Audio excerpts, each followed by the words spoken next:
Siendo Honestos llega a ustedes gracias a Clínica Abreu, Banreservas, Senasa, Seguros Reservas.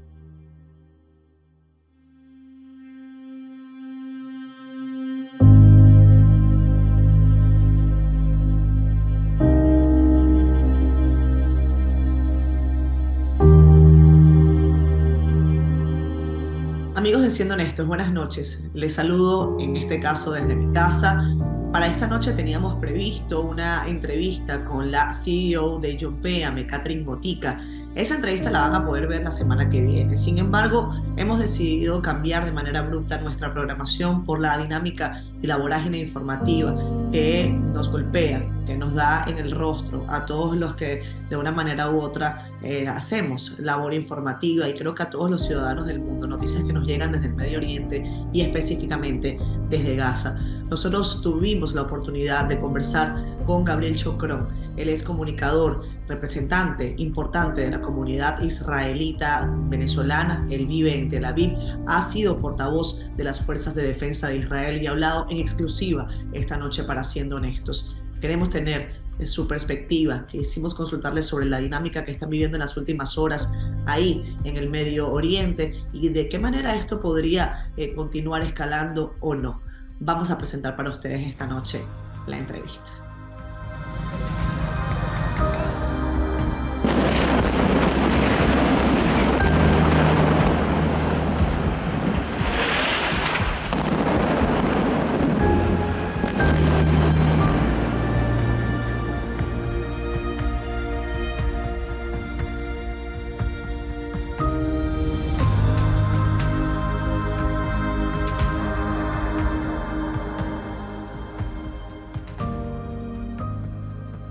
La idea es que hablemos, Gabriel, bueno, de lo que ustedes están viviendo, de tratar de poner en contexto a la gente sobre el momento en el que ocurre este ataque del grupo terrorista islámico Hamas en contra de Israel y las acciones que está emprendiendo Israel cuando ya se cumple una semana de ese Ya. ataque. Los días pasan rápido cuando uno está afuera, pero no necesariamente para los que están allá. Entonces, bueno, quiero darte de manera formal las gracias, la bienvenida y agradecerte por tu tiempo y por darnos tu perspectiva. Eres un representante importante de la comunidad israelita venezolana. Ahora estás allá en Tel Aviv y quiero preguntarte cómo estás tú, cómo está tu familia, cómo viven en estas zonas. Muchas gracias, Catherine. Gracias también por el agradecimiento para ti, por tener este espacio también para poder contar un poco lo que está pasando.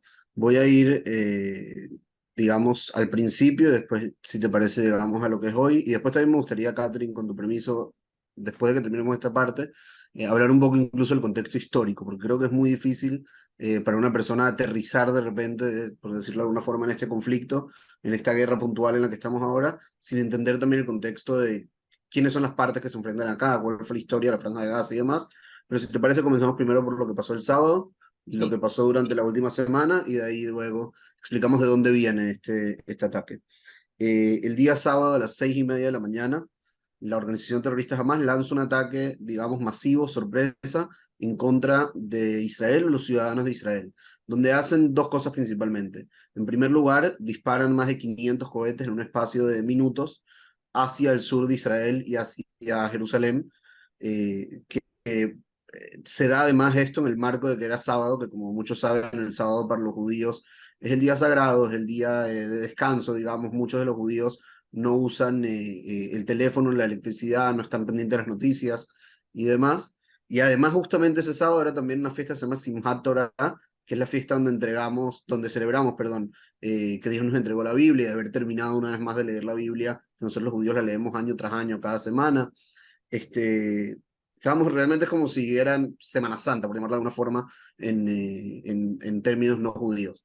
En medio de esa fiesta, como digo, el sábado a las 6:30 lanzan este ataque masivo con cohetes desde el sur, que ya esto obviamente es una razón de alarma, ni más está decir que un ataque terrorista justificado de ninguna forma, pero además en paralelo a eso se da lo que se llamó, lo que nos dimos cuenta después, que era una invasión.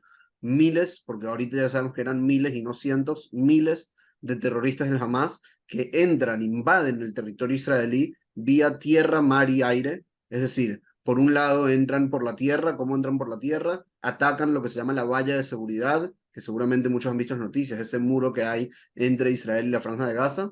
Sí. La atacan en varios puntos y entran vía terrestre. Por otro lado, vía aérea, hay terroristas de Hamas que se tiran en parapente desde la Franja de Gaza hacia Israel y entran en parapente.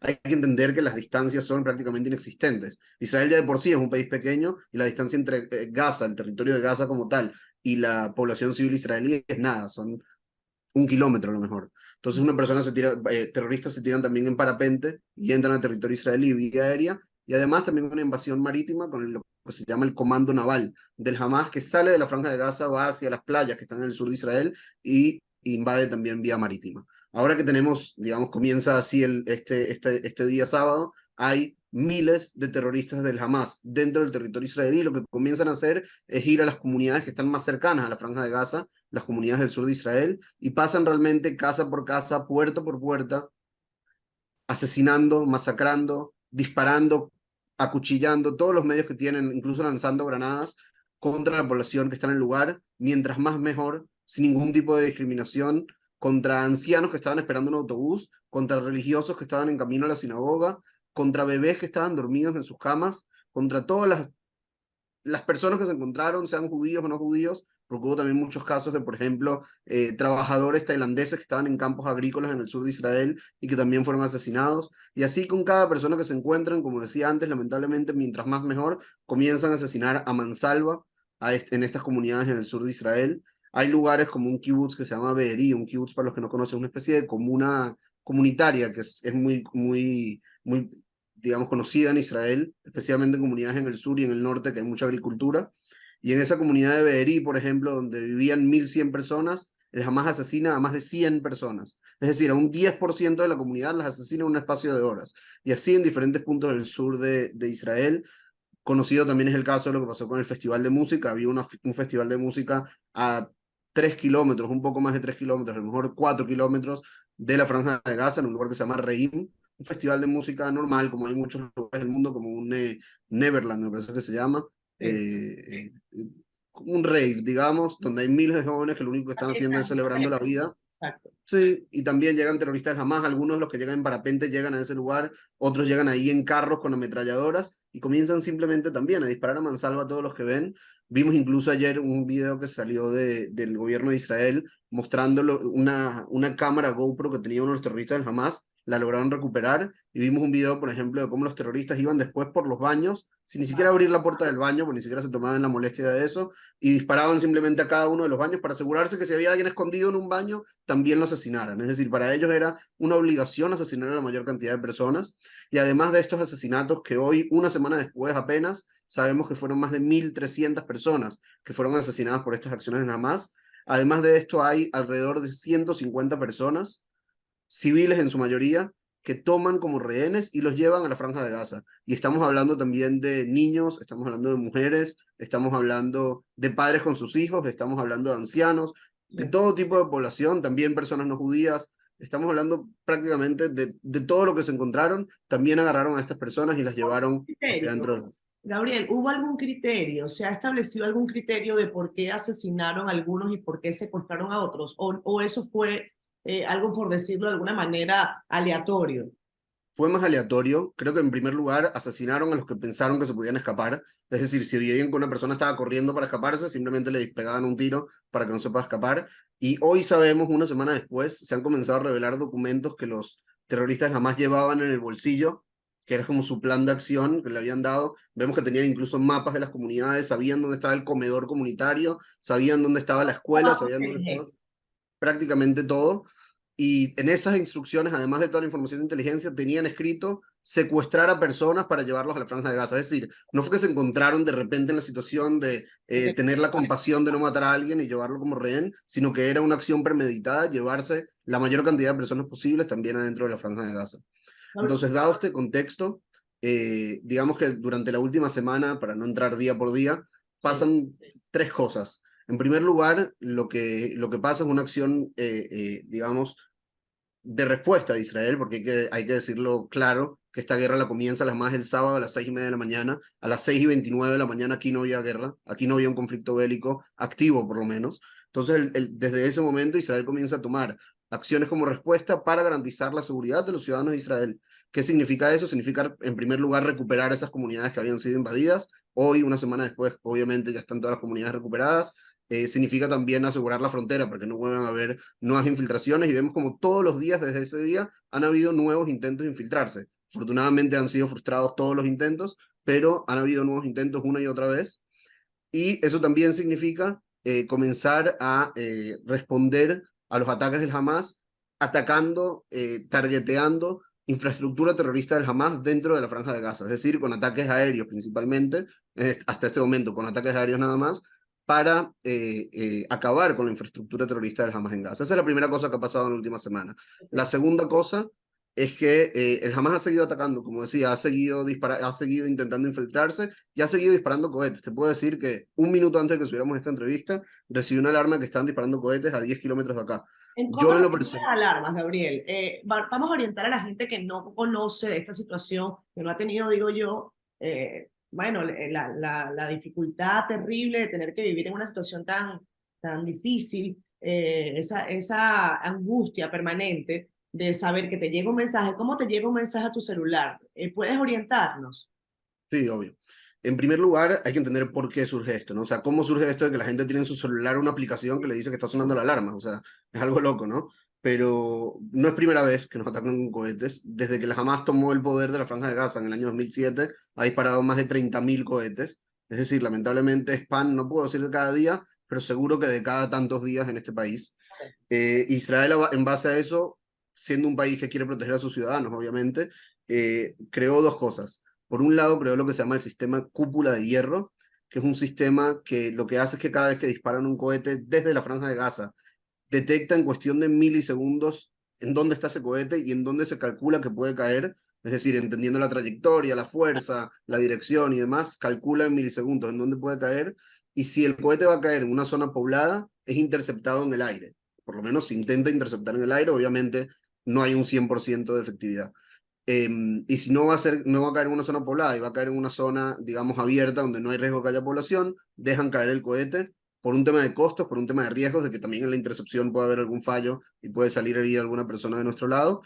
Este, en el momento en que el sistema cúpula de hierro detecta que ese cohete va a caer en una zona poblada, además de sacar el cohete para interceptarlo, envía una alerta a la población israelí que está en ese lugar. Es decir, si ahora el sistema determinó que el cohete va a caer, y es así de exacto, en Tel Aviv, en el barrio, digamos, que está cerca de la playa, va a sonar la alarma en el barrio que está cerca de la playa. A veces cuando no tienen certeza exactamente dónde va a caer, suena en varios lugares al mismo tiempo, porque es preferible que más entre la gente entre al refugio que alguien que tenía que entrar no entre. Si te Y llega un dependiendo, mensaje, te vas al te llega refugio. hay gente que tiene una aplicación que se llama Ceba Adom, color rojo, que realmente se llama así porque en el sur del país la alarma decía color rojo, y la gente le llega la aplicación al teléfono y entra. También si, por ejemplo, estás viendo las noticias en la televisión, todos los canales de televisión israelí, por obligación, cada vez que suena la alarma en cualquier lugar del país, sale un anuncio del lado derecho de todos los lugares donde están sonando la alarma. O sea, ustedes van a ver, si ven la televisión en Israel estos días, van a estar viendo la televisión y van a ver un montón de cosas naranjas en el lado. Esos son alarmas que están sonando en el momento. Okay. Y además de eso, también en las páginas web, por ejemplo, si uno está en una página de noticias, leyendo las noticias y está sonando la alarma, también en la página web salta una alerta en el momento para que uno corra al refugio. ¿Qué pasa cuando suena la alarma? Dependiendo de qué tan lejos estás de la Franja de Gaza, tienes entre 15 segundos y, digamos, 2 minutos, dependiendo qué tan lejos, para entrar a un refugio. La gente que está en el sur lleva una semana que no sale del refugio. Primero porque 15 segundos realmente no te da tiempo ni que seas Usain Bolt de llegar de cualquier lugar de la casa al refugio. En 15 segundos no te da tiempo ni de amarrarte los zapatos, mucho menos de correr a un refugio, cerrar la puerta, darte cuenta que está todo el mundo en el refugio, ni hablar. Entonces la gente está 24/7 en el refugio, los niños durmiendo en el refugio, no hay vida fuera del refugio. La gente que estamos un poco más alejados, en la zona de Tel Aviv y demás, nos ha sonado la alarma varias veces y tenemos 1 minuto y medio para llegar al refugio. Eso significa que agarramos a nuestros hijos, nos metemos en el refugio, cerramos la puerta y esperamos a que no solo termine la alarma, sino que además hay que esperar un espacio de 5 minutos, porque como dijimos, el cohete es interceptado en el aire, y después cuando lo interceptan muchas veces caen restos del cohete, y es importante mantenerse en el refugio hasta que sepamos que no hay restos que puedan caer. Entonces, Ahora, sí, sí. Vamos, voy a contextualizar un poco, Gabriel, del día en el que claro, estamos, algunas informaciones que recogí temprano para conversar contigo.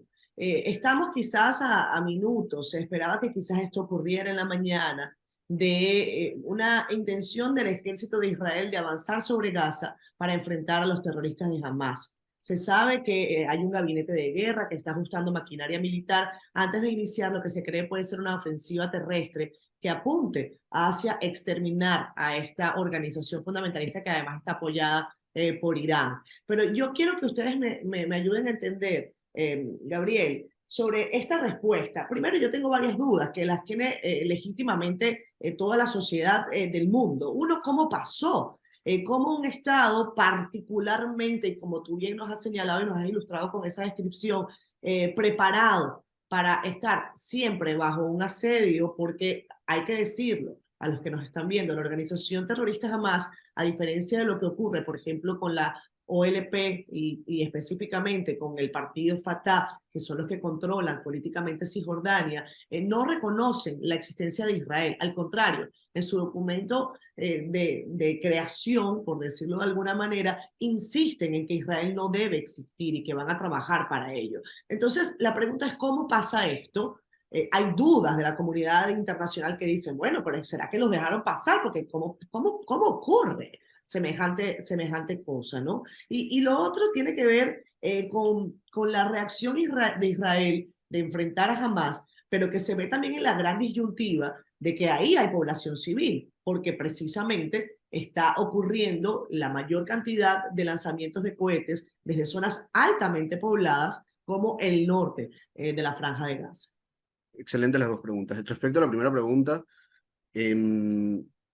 lamentablemente no tengo una respuesta demasiado inteligente para darte. Lo único que puedo decir es que en Israel tenemos una amplia experiencia con las guerras, hemos vivido traumas de guerras, no solamente esta vez, sino como ustedes saben, muchas otras veces. También, por ejemplo, la guerra de Yom Kippur se dio en un contexto similar, en medio del día más sagrado de nuestro calendario, nos atacaron de forma sorpresa, y a pesar de que sí, habían algunas informaciones de inteligencia de que íbamos a sufrir un ataque, nos vimos sorprendidos por el ataque, digamos. Lo mismo pasó esta vez, y creo que al igual que otras veces, lo que va a ocurrir es que vamos a tener respuestas, pero no inmediatas. Es decir, acá en Israel, cada vez que hay una guerra se abre lo que se llama una comisión investigadora que investiga por qué existe esa brecha entre lo que tenía que haber pasado. Al fin y al cabo, la cultura militar israelí, digamos, todos los jóvenes israelíes por obligación van al ejército. La cultura militar es una cultura de hacer lo que se llama un tahkir, una investigación de poder realmente entender cuál fue el fallo. Y estamos hablando desde por qué se quemó la comida en la cocina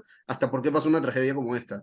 Y eso es lo que va a pasar acá. Va a haber una investigación bastante amplia de cuál es la brecha, por qué se dio esa brecha, pero también entendemos que en este momento no es el momento de hacer esa pregunta, no es el momento de cuestionarnos si fue por un fallo de un ciberataque o si fue por un fallo de falta de alarma, digamos, de los soldados que estaban en la frontera. No sabemos exactamente qué pasó, a lo mejor hay personas que sí saben ya un poco más de detalles, pero todavía no se han hecho públicos.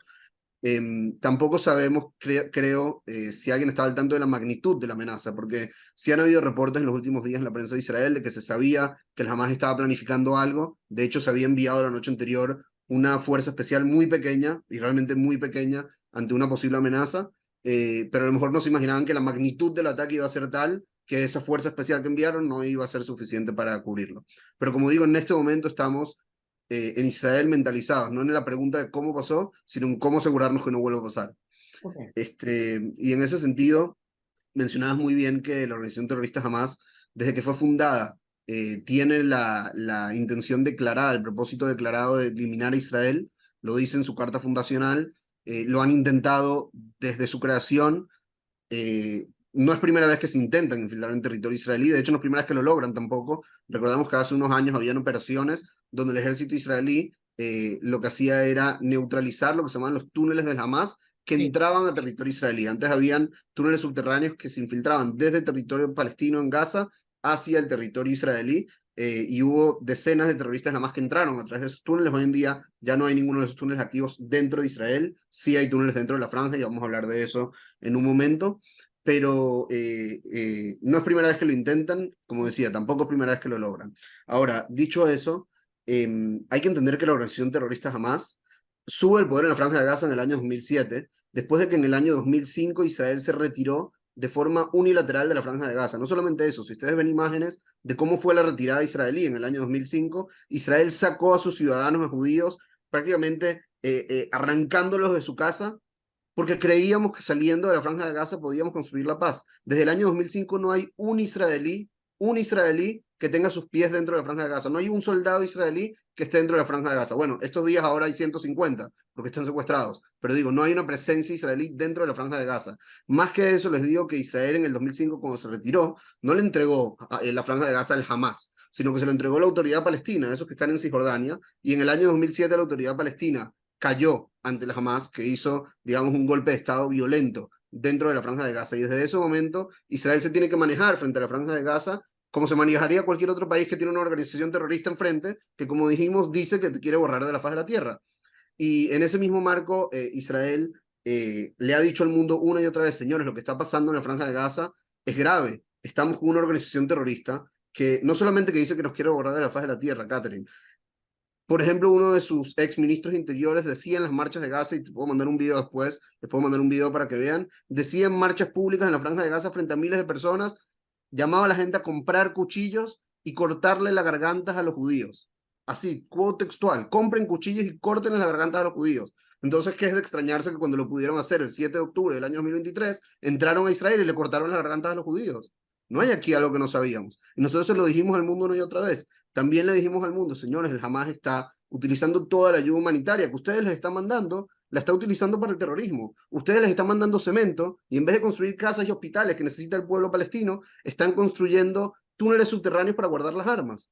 Ustedes les están mandando, por ejemplo, tuberías para poder llevar el agua de un lugar a otro, para tener acceso al agua dentro de la Franja de Gaza. Ellos están agarrando esas tuberías, las están sacando desde dentro de la tierra y las están convirtiendo en cohetes. Y se lo dijimos al mundo y el mundo tampoco hizo nada. Les dijimos también que todas esas cosas, además, las estaban colocando en medio de poblaciones, las estaban colocando en medio de la población civil. Y el mundo no hizo nada. Les demostrábamos cómo el Hamas ponía un lanzadero de cohetes en una escuela de la ONU. No estoy hablando ahorita de una escuela cualquiera, una escuela privada de un jeque musulmán. En una escuela de la ONU ponían lanzaderos de cohetes y el mundo no hacía nada. Entonces, claro, cuando llegó el momento de que el Hamas entró de esta forma, el Hamas nos atacó de esta forma tan cruel, el Hamas hizo lo que nosotros llevábamos años advirtiendo que podía llegar a hacer.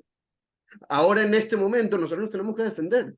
Nosotros no podemos decir, bueno, ¿qué hacemos? No nos vamos a defender porque los tipos de los cohetes los pusieron en medio de la zona civil. Hay un tema con el asunto de la legítima defensa, Gabriel. Y es que evidentemente, por ejemplo, vimos a un presidente Joe Biden que decía que Israel tiene legítimo derecho a defenderse. Pero también, por ejemplo, hemos escuchado a Antonio Guterres de la ONU, que señala en su más reciente declaración, eso ocurrió, si no me equivoco, ayer en la tarde, que incluso en las guerras hay reglas y que hay un asunto con el tema de la proporcionalidad de la fuerza. De eso también se habla mucho. Entonces, la pregunta que mucha gente se hace es, evidentemente, Israel va a defenderse, pero de otra parte dicen, bueno, pero la respuesta está resultando muy fuerte. Ahora estamos viendo mucha gente muerta, aunque entendemos que, por supuesto, hay un asunto con los escudos humanos, pero en esa proporcionalidad de fuerza, legítimamente la gente se pregunta, ¿hasta dónde va a llegar Israel? ¿Qué es proporcionalidad, Catherine? ¿Qué es proporcionalidad cuando entraron a la casa y quemaron vivos a bebés? ¿Qué significa? Que ahorita tengo que ir a entrar a Gaza, contar exactamente cuántos bebés quemaron vivos en Israel y quemar a la misma cantidad de bebés vivos en Gaza.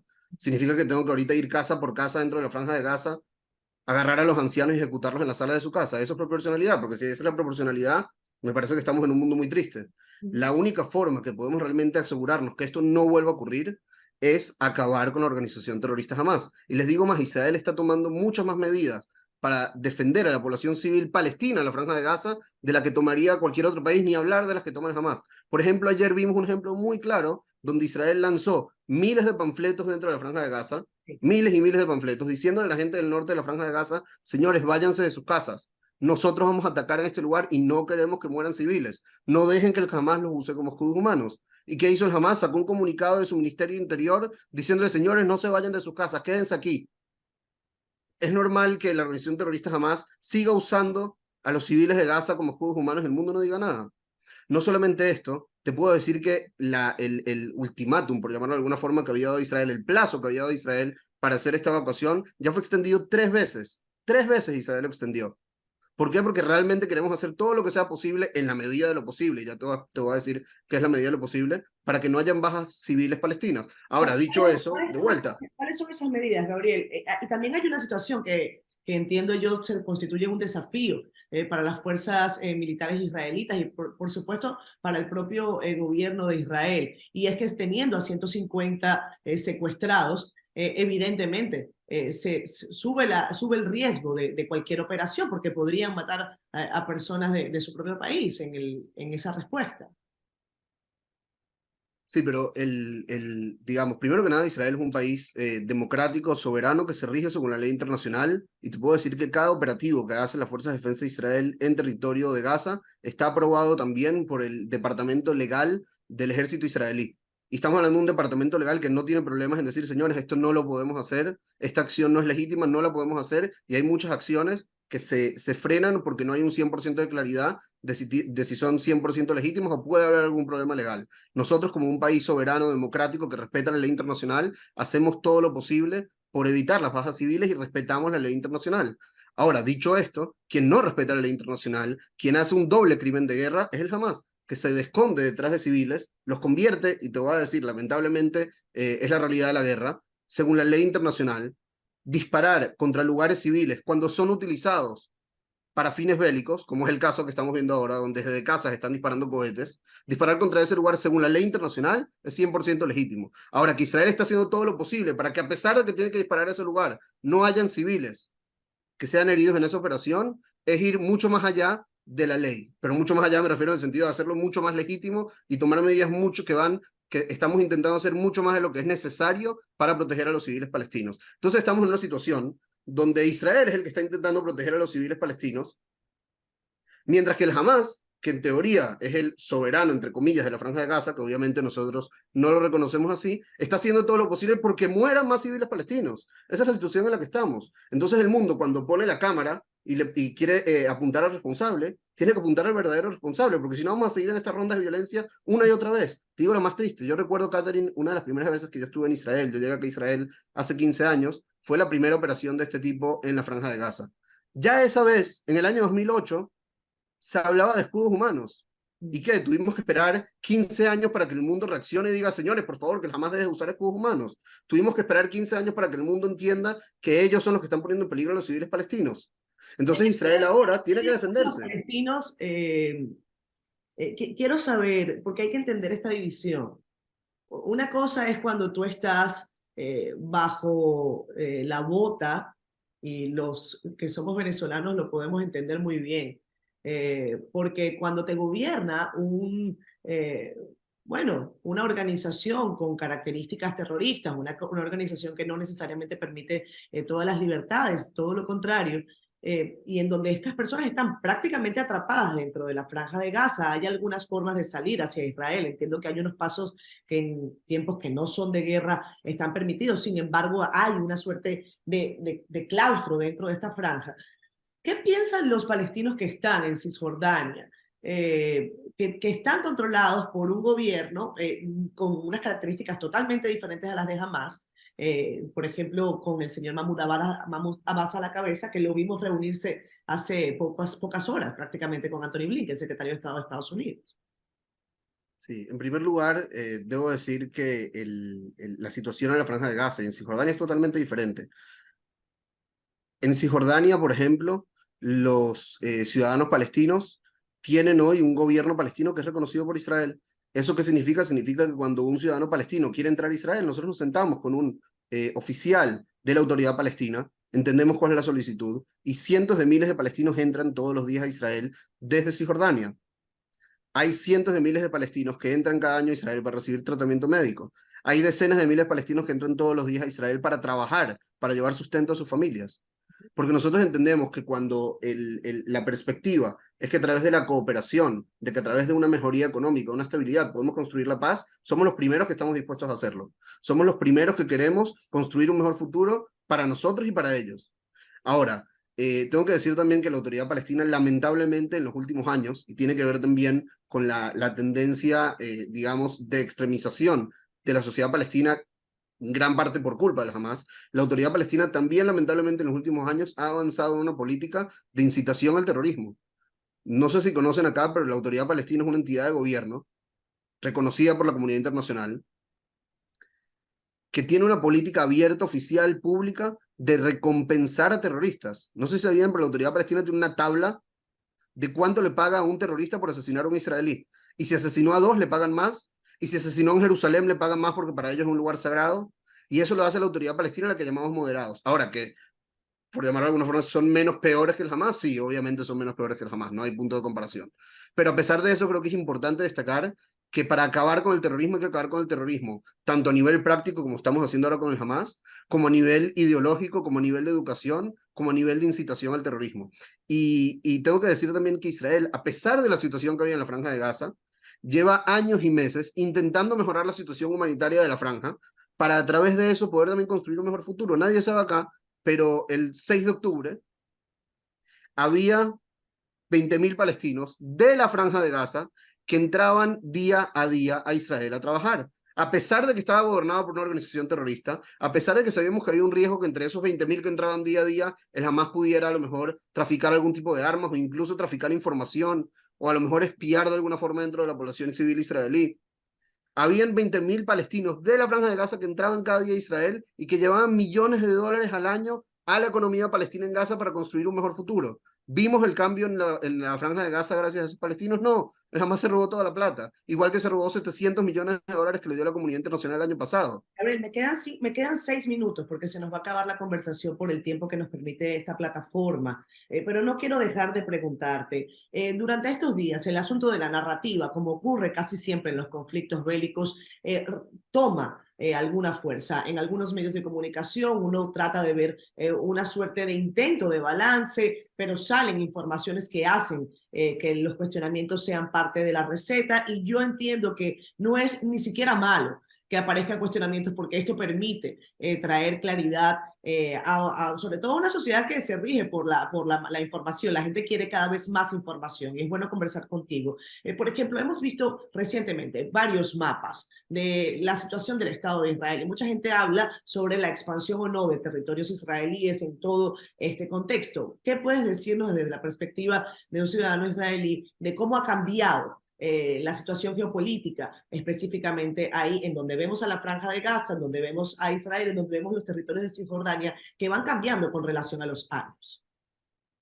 Catherine, te puedo decir que Israel una y otra vez ha intentado alcanzar la paz con los palestinos. Han habido ofertas de paz de gobiernos israelíes, más allá de lo que yo piense si estoy a favor o no estoy a favor, han habido ofertas de paz que han ofrecido hasta 97% del territorio de Cisjordania y el otro 3% restante darles intercambio de tierras para alcanzar la paz. Y lamentablemente hemos escuchado siempre no, no, no, no. Es la negativa. Ahora, el tema de la expansión de los asentamientos tiene cero que ver con lo que está pasando ahorita. El Hamas atacaba a Israel, el Hamas llamó en su carta fundacional en el año 1987, cuando había un gobierno de izquierda en Israel, el Hamas decía que quería borrar a Israel del mapa. No podemos justificar una acción barbárica de este tipo, una acción salvaje, por un problema político complejo como es la situación en Medio Oriente. Ahora, dicho eso, y es importante destacar, la política interna de Israel, todos conocemos la situación, ¿hay acá un conflicto político interno? Sí. Que eso justifique lo que está pasando, por supuesto que no, y como decía antes, y cuando habían también gobiernos de izquierda, gobiernos de derecha, más moderados, más extremistas, siempre lamentablemente hubo esta intención del Hamas y estos intentos del Hamas, no solo intención, de venir acá a este país y cortarnos las gargantas. Se me acaba el tiempo. Quiero aprovechar para solidarizarme contigo, con todos los israelitas que nos están viendo, no solamente allá en Israel, sino en el mundo. Hoy hemos visto incluso alarmas en el Museo del Louvre. Tengo buenos amigos que me han dicho, tengo miedo de llevar a mis hijos al colegio porque no sé qué va a ocurrir. Así que de entrada quiero solidarizarme con todos ustedes, quiero solidarizarme con la paz, por la que yo pienso hay que insistir. He dicho, como periodista, nos va a tocar ver incluso escenas que la gente, que no vamos a compartir con la gente, porque entendemos que esto no va a sumar de ninguna manera a que la situación trate de mejorar en las próximas horas. Creo que al contrario, por el contrario, la situación va a tender a empeorar. De cualquier manera, quiero agradecerte enormemente, Gabriel, que nos hayas dado este tiempo. Vamos a compartir esto en nuestras redes sociales. Aprovecha para compartir también tus redes para que la gente te siga. Yo sé que eres muy activo en Twitter. Muchas gracias. Pueden seguirme a mí en lo personal en Twitter, buscándome Gabriel Chocrón. Y también los invito a seguir las cuentas oficiales del Estado de Israel, que se llaman Israel en Español, donde se está compartiendo muchísima información de lo que está pasando acá, para que tengan también el lado israelí de esta realidad y entiendan cuál es la situación que estamos viviendo en este momento aquí en medio de esta guerra tan triste. Muchísimas gracias, amigo. Que tenga feliz resto de la tarde, allá ya de tarde. Un abrazo para ti y para toda tu familia. Gracias.